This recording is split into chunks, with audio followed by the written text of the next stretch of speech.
Hi and welcome everyone, Friar Tuck here. This is my epoch. Okay, I'm going to give you an ask before I tell you this story, because I'm going to tell you a story of a buddy of mine who's been along the border. And you guys, if you've been following me, you might know who this person is. I'm not going to give names, but I am going to tell a story. Okay, and this was a story that was told to me, and it's kind of making things a little bit clearer on why Governor Abbott is standing up and doing what he's doing. And at first I thought he was a fool, but I think now the guy has a realistic view of what's really going on in the in the country. Okay, so, or at least on his borders.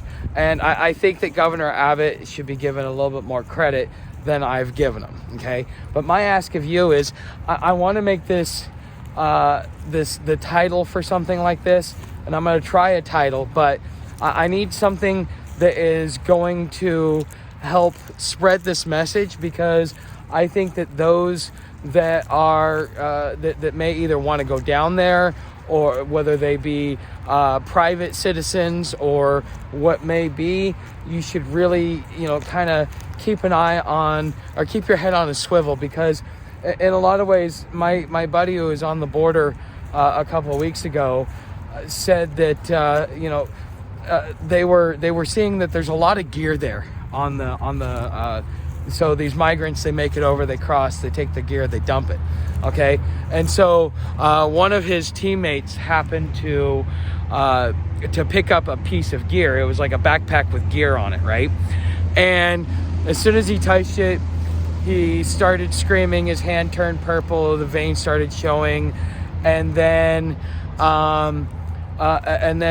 he's on the ground. Like 15 seconds later, he's dead. Okay, so I mean, it was less than a minute for the whole thing to happen, as far as from point of contact to death or unaliving. Okay, so this is something that we as a people, especially if you plan on going down there and you plan on picking up that gear, understand that there may be issues with that.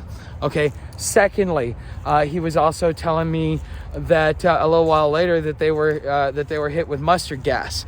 Not sure what side it came from, as far as like whether it was a private militia out there thinking that they were migrants, or was it migrants that were just attacking the what they thought were government agents. Okay, so nobody knows. It's kind of like that whole fog of the event, or fog of war, whatever you want to call it.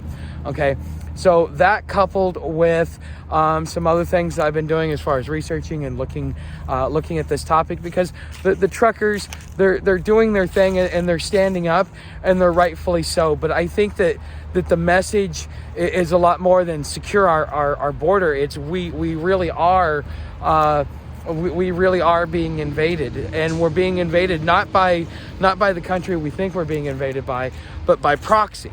Okay, because recently I was listening to a talking head within the community, and he was talking about how the Chinese, if they wanted to take over Russia, they would just send 1 million migrants a day. By 7 days, it would completely collapse the Russian system, just because you have 7 million migrants.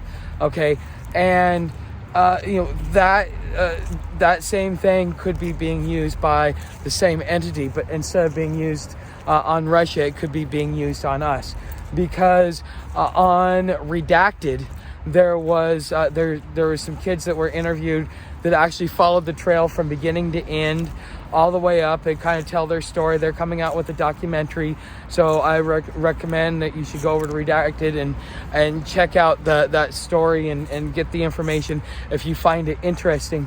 But one of the things that really stood out that was never really talked about in that interview was the role of the Chinese government in this, as far as possibly being the ones funding it, also through the United Nations and other programs. And now you've got Glenn Beck now, who's coming out with something very similar, and he's gonna do his own spin on it.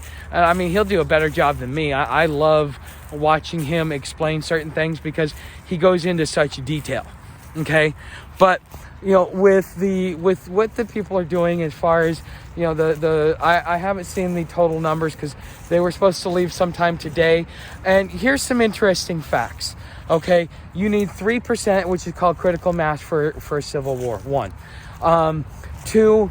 Every war that has started in this country has originated out of Virginia, as far as what they're referencing is the Revolutionary War and the Civil War. Both were led by Virginia.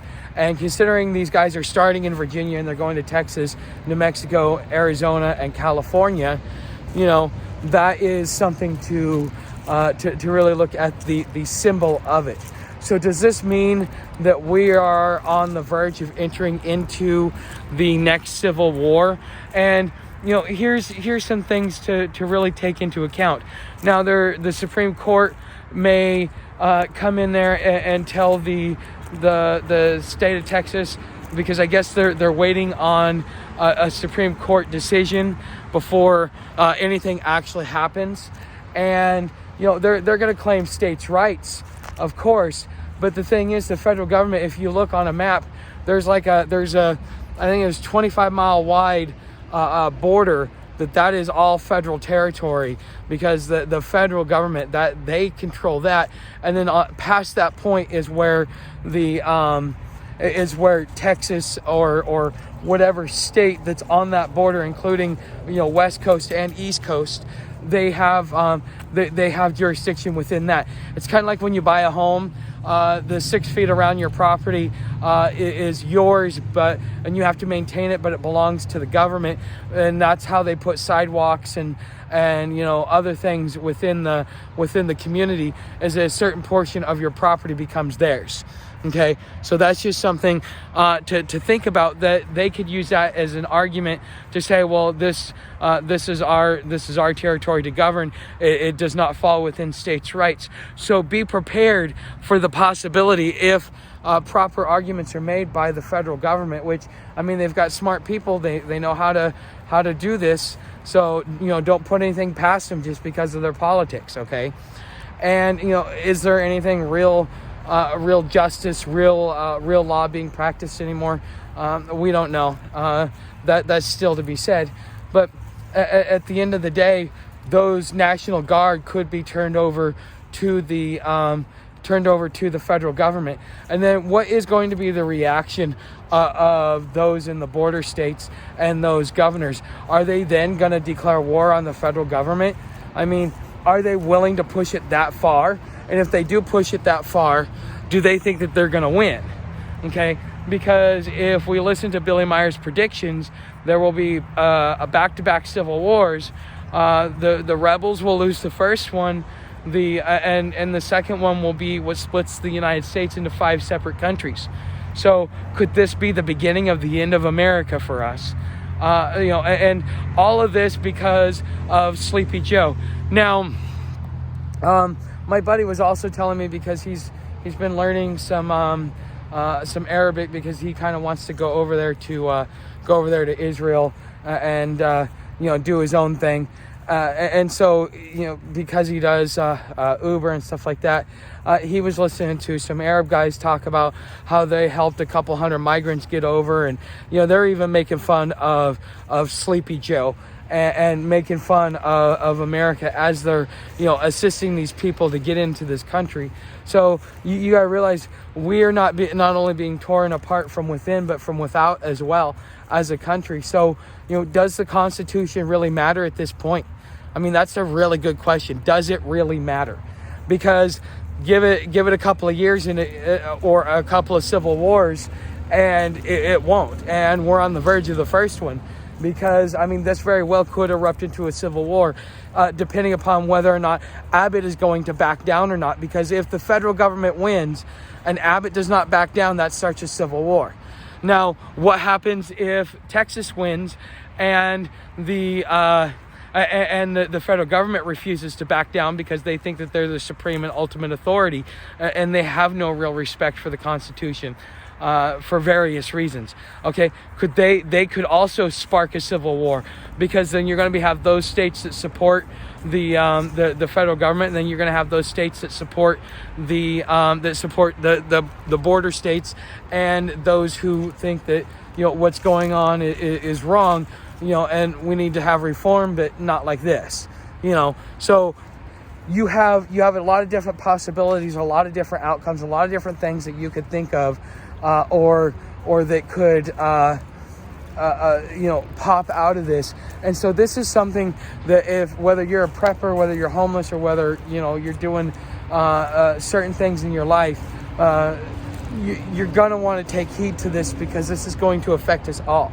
Because depending upon what happens, whether or not, because right now they're fighting it out, but once that legal battle is settled, the real quiet moment in the room is to see who reacts first and what their reaction is based upon the decision. Okay, and that's really what we as a society, or as the American people, this is really when you should be bracing for impact, because your representatives represent themselves and their own egos. They don't represent you and me.